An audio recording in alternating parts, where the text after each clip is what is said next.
Okay, this is chapter 12, the Ministers Vigil. So we've gotten a little bit into Dimmesdale's heart and mind, and now we'll delve a little bit deeper. Walking in the shadow of a dream, as it were, perhaps actually under the influence of a species of somnambulism, Mr. Dimmesdale reached the spot where, now so long since, Hester Prynne had lived through her first hours of public ignominy. Whoops, I missed that. Somnambulism is sleepwalking, in case you needed that one. So he may be, and this is interesting because it may not actually be his conscious choice. The fact that whether it's a shadow of a dream or whether it's an actual dream, he may not actually be consciously choosing to do this, going to that place, that spot of Hester's first shame. That same platform, or scaffold, black and weather-stained with the storm or sunshine of 7 long years, and foot-worn, too, with the tread of many culprits who had since ascended it, remained standing beneath the balcony of the meeting-house. The minister went up the steps. This echoes that first chapter in that crime is nothing new, and it's the one thing that always looks old was the prison, also the scaffold here. It was an obscure night of early May, and here we've got obscurity here versus clarity, so it's harder to see. That's going to give us a little bit of insight into what Hawthorne's trying to get at here. An unvaried pall of cloud muffled the whole expanse of the sky from zenith to horizon. If the same multitude which had stood as eyewitness while Hester Prynne sustained her punishment could now have been summoned forth, they would have discerned no face above the platform, nor hardly the outline of any human shape in the dark gray of the midnight. So this dark gray kind of goes with his paleness, the dimness that he has, and that we can see no face, nor even the outline. So this goes with Dimmesdale's dimness, as he's not going up there in the bright light where everybody can see him, but instead where he's completely hidden still. But the town was all asleep. There was no peril of discovery. So here is the key that Dimmesdale has chosen his time of his own kind of self-punishment when a time where there's absolutely no chance of him getting caught. The minister might stand there, if it so pleased him, until morning should redden in the east, without other risk than that the dark, dank, and chill night air would creep into his frame. Here we've got that idea of chillness that we always consider with Chillingworth, and stiffen his joints with rheumatism and clog his throat with catarrh and cough, thereby defrauding the expectant audience of tomorrow's prayer and sermon. No eye could see him, save that ever-wakeful one, which had seen him in his closet, wielding the bloody scourge. So here we're talking about God's eyes are the only ones that. So he's doing this for his own penance, rather than the public ignominy that Hester has suffered. Why then had he come hither? Was it but the mockery of penitence? So this is a really important piece, is that we've seen him be jealous of Hester's public shame, that at least she gets to own it, and yet we're asking the question, why is he there? A mockery indeed, but in which his soul trifled with itself. So we're getting this mockery repeated, right? A mockery at which the angels blushed and wept, while friends rejoiced with jeering laughter. He had been driven hither by an impulse of that remorse which dogged him everywhere, and whose own sister and closely linked companion was that cowardice which invariably drew him back, with her tremulous gripe, that's a word for Dimmesdale, just when the other impulse had hurried him to the verge of a disclosure. So we've got some personification here of the things that are taking hold of him. He is both feeling remorse, but also a supreme cowardice, which means that he's not actually going to be able to carry out this disclosure. Poor miserable man! What right had infirmity like this to burden itself with crime? Crime is for the iron-nerved, that's certainly not Dimmesdale, who have their choice either to endure it or, if it press too hard, to exert their face and savage strength for a good purpose and fling it off at once. And so here we're also considering how does Hester fit into this whole crime thing? Is she iron-nerved? Is she seems to be making the choice to endure it. And then the other option is to exert a fierce and savage strength for a good purpose. So we've got to recognize that these are important choices for somebody who has the strength to do crime, and maybe turn it into something better or endure the punishment itself. Neither of these things is going to explain Dimmesdale, right? This feeble and most sensitive of spirits could do neither. It's not in his abilities, yet continually did one thing or another, which intertwined in the same inextricable knot, the agony of heaven-defying guilt and vain repentance. So there's an there's an element here. We've got the guilt and the repentance, but we've got heaven-defying and vain. These are two things that are not Puritan values at all, although he seems to be the number one, the best Puritan out there to the people who are watching.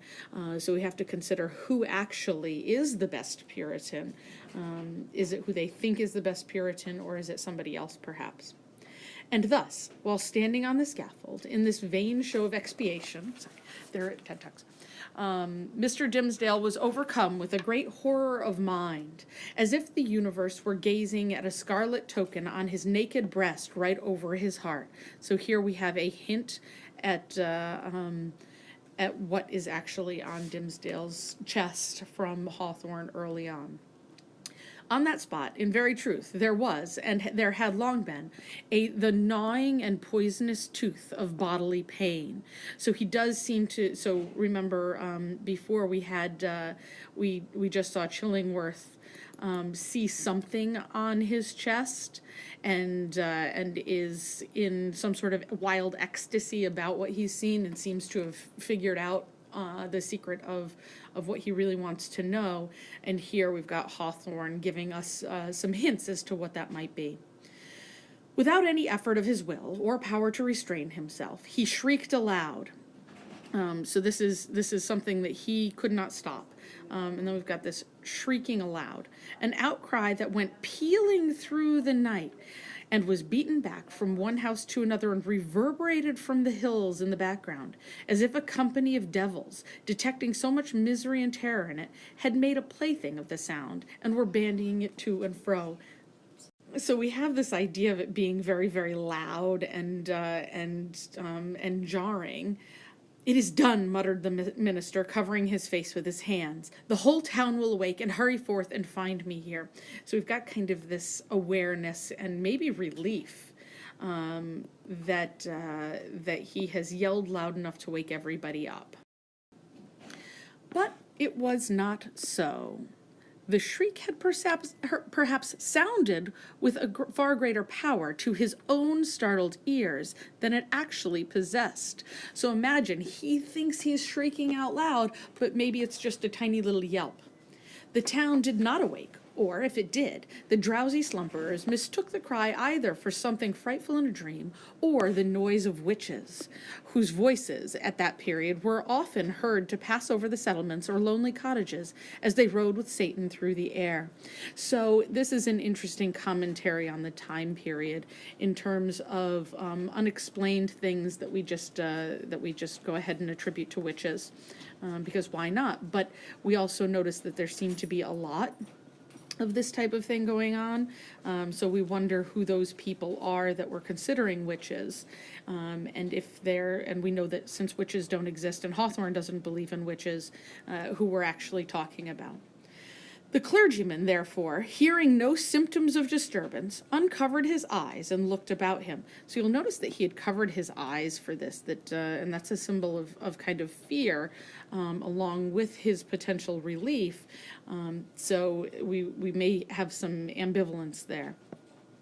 At one of the chamber windows of Governor Bellingham's mansion, which stood at some distance on the line of another street, he beheld the appearance of the old magistrate himself, with a lamp in his hand, a white nightcap on his head, and a long white gown enveloping his figure. He looked like a ghost, evoked unseasonably from the grave. So who is the one person that actually hears is potentially Governor Bellingham. He looked like a ghost, evoked unseasonably from the grave. Oh, I'm sorry, I already did that part. The cry had evidently startled him. At another window of the same house, moreover, appeared old Mistress Hibbins, the governor's sister, also with a lamp, which, even thus far off, revealed the expression of her sour and discontented face. So here, where we were talking about witches before, we immediately go into the idea of Mistress Hibbins, who will be historically tried as a witch and found guilty of witchcraft. She thrust forth her head from the lattice and looked anxiously upward. So if she's looking anxiously upward, and it's supposed to be witches, and she's a witch, she shouldn't actually feel anxiety. So she knows that there's something else going on.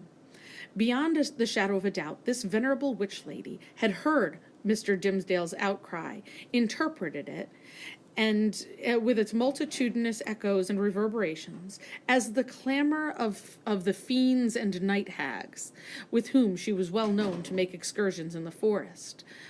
So here, if she is a witch and she is going out, she knows the difference between kind of Puritan ideas of witchcraft and the actual witches, whoever they may be, the people who are sinning in theory. So let's call witches sinners. And so she is recognizing actually this demon, somebody who has sinned. Detecting the gleam of Governor Bellingham's lamp, the old lady quickly extinguished her own and vanished. So we've got the two people who heard him. That's why I did 1 and 2.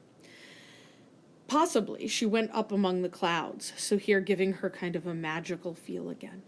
The minister saw nothing further of her motions. The magistrate, after a wary observation of the darkness, into which, nevertheless, he could see but little further than he might into a millstone, retired from the window. The minister grew comparatively calm. Notice that he's not absolutely calm, he's just comparatively calm, calmer than he was when he shrieked out. His eyes, however, were soon greeted by a little glimmering light. Light is very important, which, at first a long way off, was approaching up the street. It threw a gleam of recognition here on here a post, and there a garden fence, and here a latticed window pane, and there a pump with its full trough of water, and here again an arched door of oak with an iron knocker, and a rough log for the doorstep. So we're establishing kind of the normalcy of all of the things that this lamp is hitting. The Reverend Mr. Dimmesdale noted all these minute particulars, so he is seeing specific detail right now, even while firmly convinced that the doom of his existence was stealing onward. Doom. In the footsteps which he now heard, he's about to be discovered, and that the gleam of the lantern would fall upon him in a few minutes more and reveal his long-hidden secret. So this idea that light is something that reveals. As the light drew nearer, he beheld within its illuminated circle, keep that in mind. This idea of a circle or an illuminated circle will show up again and again and again. His brother clergyman, or, so to speak more accurately, his professional father, as well as a highly valued friend, the Reverend Mr. Wilson, who, as Mr. Dimmesdale now conjectured, had been praying at the bedside of some dying man. So here's the third person that comes upon, who could come upon Dimmesdale and see something. And so he had. The good old minister came freshly from the death chamber of Governor Winthrop, who had passed from heaven to earth within that very hour. So we've got the idea of death coming with all of this stuff. With his own standing up on the scaffold. And now, surrounded like the saint-like personages of olden times, with a radiant halo that glorified him amid this gloomy night of sin, as if the departed governor had left him an inheritance of his glory, or as if he had caught upon himself the distant shine of the celestial city, while looking thitherward to see the triumphant pilgrim pass within its gates. Now, in short, good Father Wilson was moving homeward, aiding his footsteps with a lighted lantern. So we're letting Wilson here shine very much, and that we might take a look at that in comparison with Dimmesdale. The glimmer of this luminary, so again we've got glimmering, luminary, we've got all of these words for light here, suggested the above conceits to Mr. Dimmesdale, who smiled, nay, almost laughed at them, and wondered if he were going mad. So this idea of contrast is really, really important, that he's noticing a contrast between him and other people. As the Reverend Mr. Wilson passed beside the scaffold, closely muffling his Geneva cloak about him with one arm and holding the lantern before his breast with the other, the minister could hardly restrain himself from speaking. So again, this is not a willful gesture, but an impulse. A good evening to you, venerable Father Wilson. Come up hither, I pray you, and pass a pleasant hour with me. Good heavens! Had Mr. Dimmesdale actually spoken? For one instant, he believed that these words had passed his lips. But they were uttered only within his imagination. And here again, so his shriek and his speaking to Wilson, all in his imagination. He's imagining what it might be like to confess, but he's not actually doing it, and nobody's actually noticing him. The venerable Father Wilson continued to step slowly onward, looking carefully at the muddy pathway before his feet, and never once turning his head toward the guilty platform. When the light of his glimmering lantern had faded quite away, the minister discovered, by the faintness which came over him, that the last few moments had been a crisis of terrible anxiety, although his mind had made an involuntary effort to relieve itself by a kind of lurid playfulness. So this is kind of a craziness, maybe the release of endorphins or something that he's experiencing. Shortly afterwards, like grisly sense of humorous again stole in among the solemn phantoms of his thought. He felt his limbs growing stiff with the unaccustomed chilliness of the night. There's that word that we love so much. And doubted whether he should be able to descend the steps of the scaffold. Morning would break and find him there. The neighborhood would begin to rouse itself. So we've got this idea of the things that will happen. The earliest riser, coming forth in the dim twilight, we've got the dimness that is Dimmesdale versus Chillingworth over here, would perceive a vaguely defined figure aloft on the place of shame, and, half-crazed betwixt alarm and curiosity, would go, knocking from door to door, summoning all the people to behold the ghost, as he needs must think of it, of some defunct transgressor. A dusky tumult, again all of these dark words, would flap its wings from one house to another. Then, the morning light still waxing stronger, old patriarchs would rise up in great haste, each in his flannel gown, and matronly dames, without pausing to put off their night gear. The whole tribe of decorous personages, who had never heretofore been seen with a single hair of their heads awry, would start into public view with a disorder of nightmare in their aspects. So here we're again kind of making fun of the Puritans in how they never let themselves be seen, in how they regularly are with their dreams, etc. Old Governor Bellingham would come grimly forth, and with his King James ruff fastened askew, and Mistress Hibbins, along with some twigs of the forest clinging to her skirts, and looking sourer than ever, was having hardly got a wink of sleep after her night ride, and good Father Wilson, too, after spending half the night at a deathbed, and liking ill to be disturbed thus early out of his dreams of the glorified saints. So here we have all three of the people that he knows have been up and out, that he's thinking that he's imagining coming back to again witness his shame. Hither likewise would come the elders and deacons of Mr. Dimmesdale's church, and the young virgins who so idolized their minister. This is an interesting one that I absolutely love this section. So we've got this idea of these pure young virgins who absolutely love him, and had made a shrine for him in their white bosoms. How pure does that seem, to have a shrine for this guy in their white bosoms?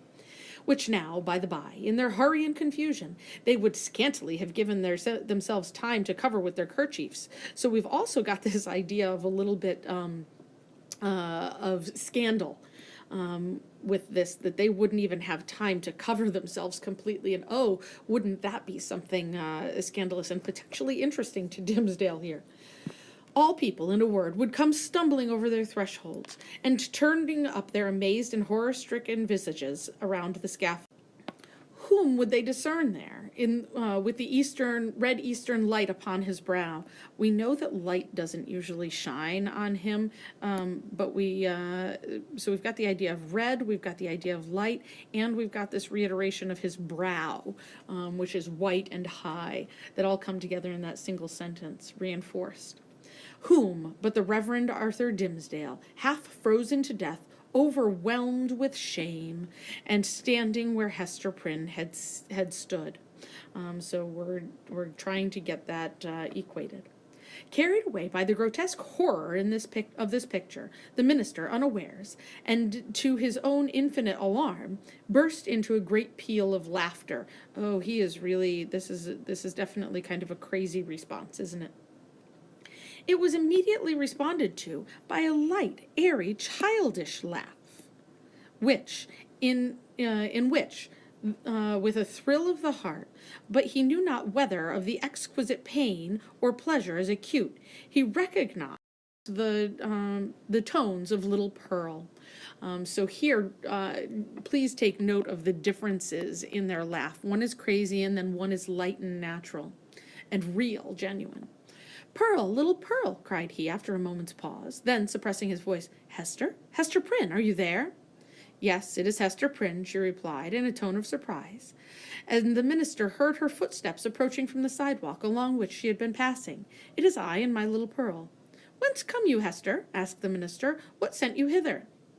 I have been watching at a deathbed, answered Hester Prynne, at Governor Winthrop's deathbed, and have taken his measure for a robe, and am now going homeward to my dwelling. So here we're getting at that idea that Hester is always there to help right now.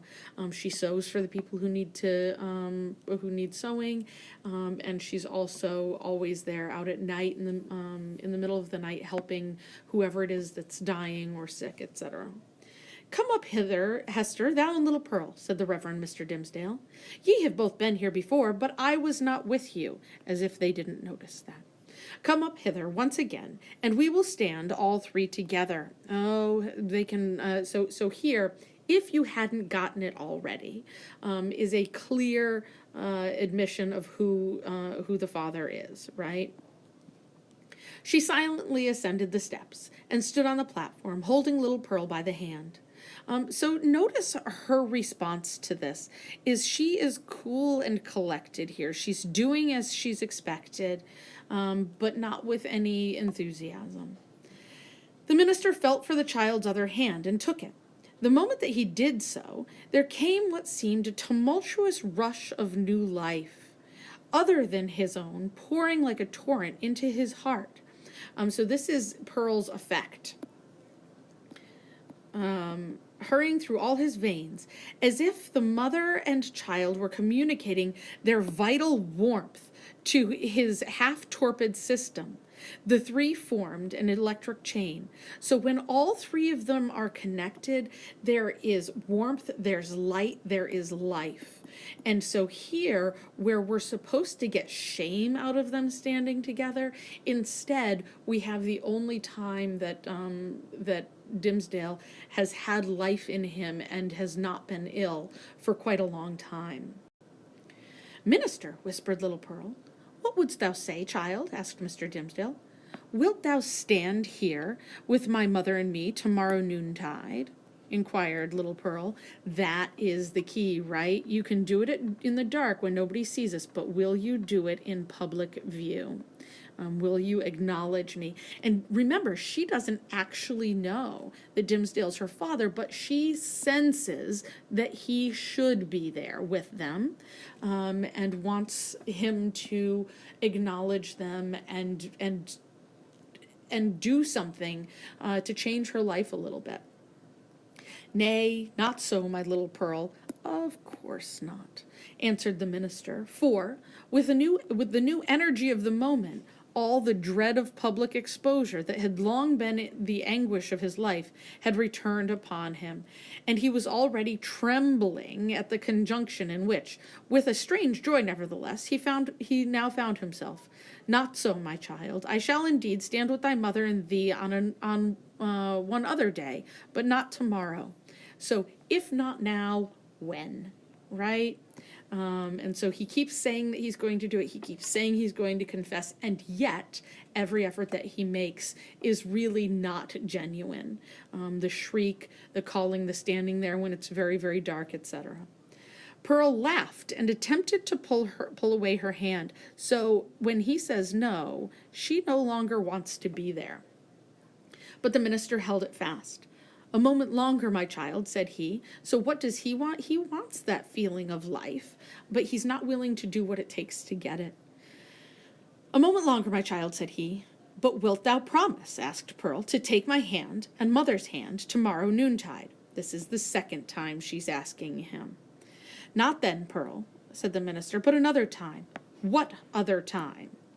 persisted the child. "We have a magic in threes, right?" So she asks him 3 times, so we can kind of get that biblical idea of denying Jesus 3 times.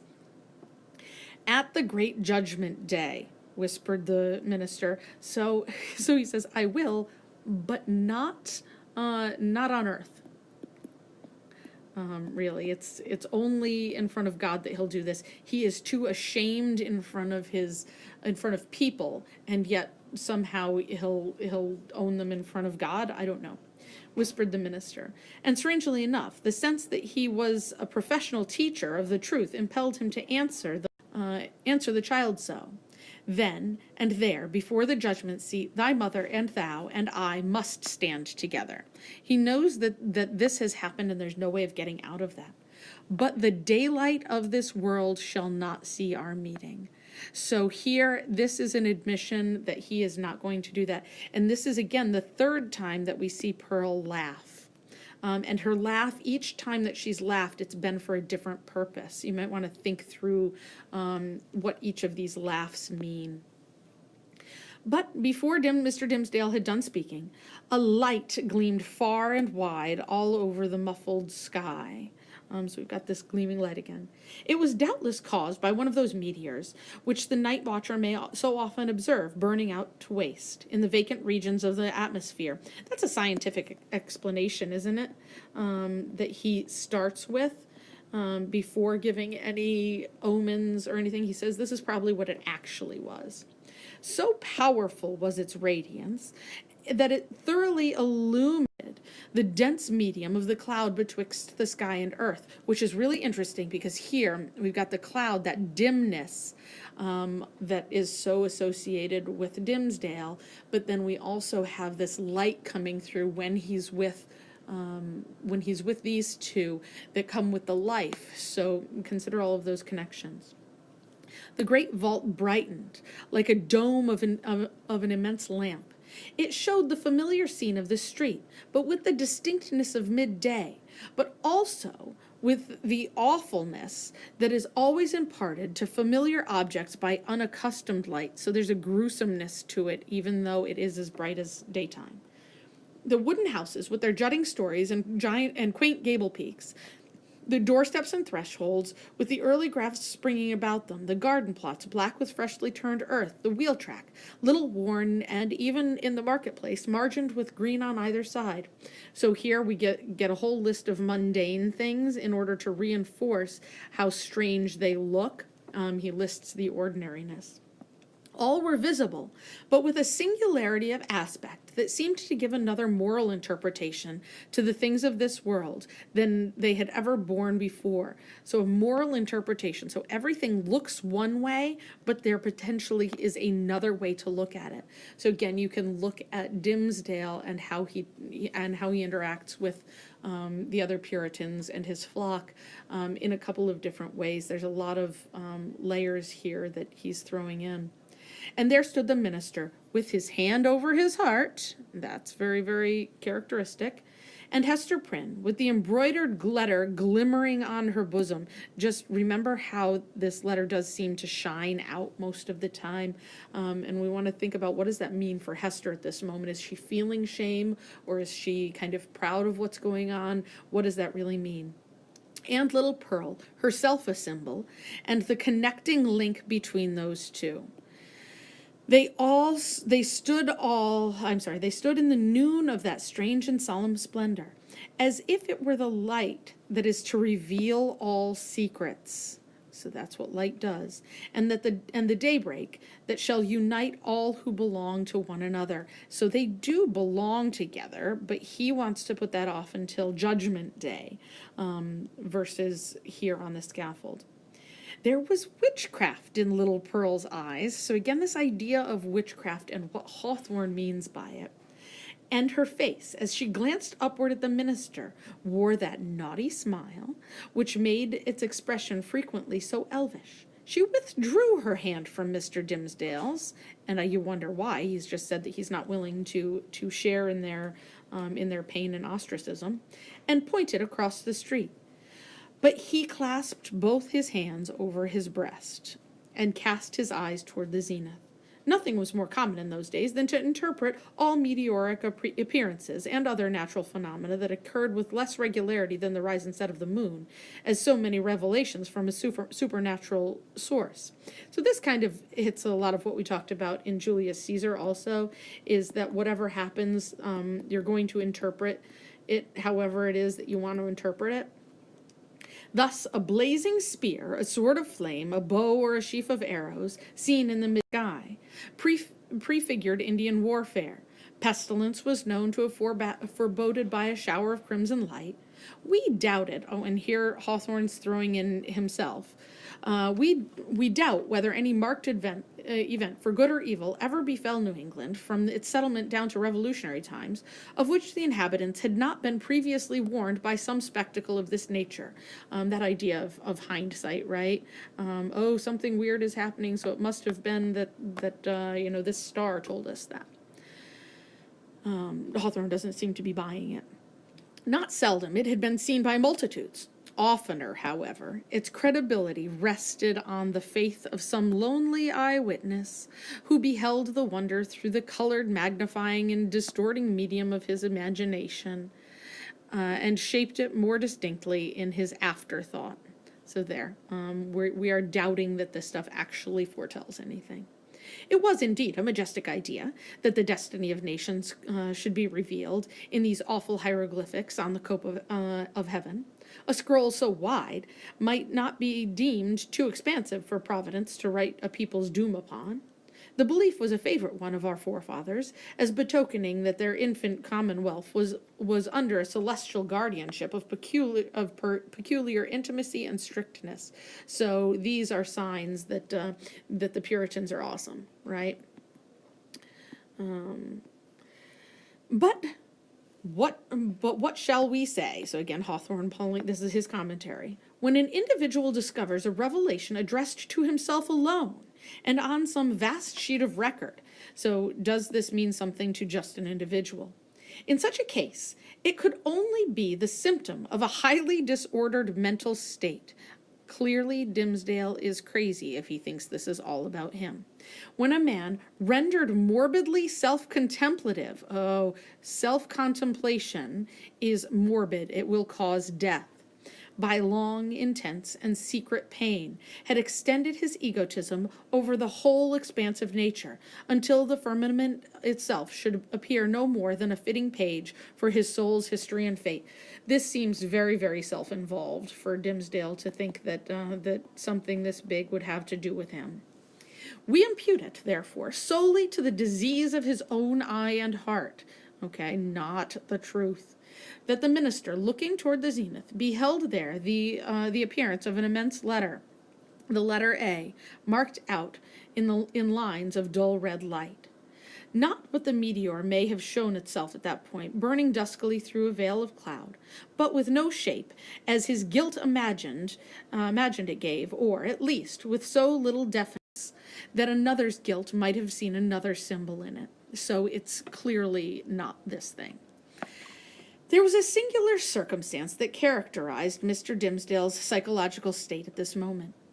All the time that he gazed upward toward the zenith, he was nevertheless perfectly aware that little Pearl was pointing her finger towards old Roger Chillingworth, who stood at no great distance from the scaffold. And so, again, we see Pearl is the one who sees the things. She's actually aware of what's going on externally rather than just what's going on inside Dimmesdale's own mind. The minister appeared to see him with the same glance that discerned the miraculous letter. To his features, as to all other objects, the meteoric light imparted a new expression. Or it might well be that the physician was not careful then, as at all other times, to hide the malevolence with which he looked upon his victim. So now, all of a sudden, Dimmesdale can kind of see this malevolence, this evil intent that Chillingworth has.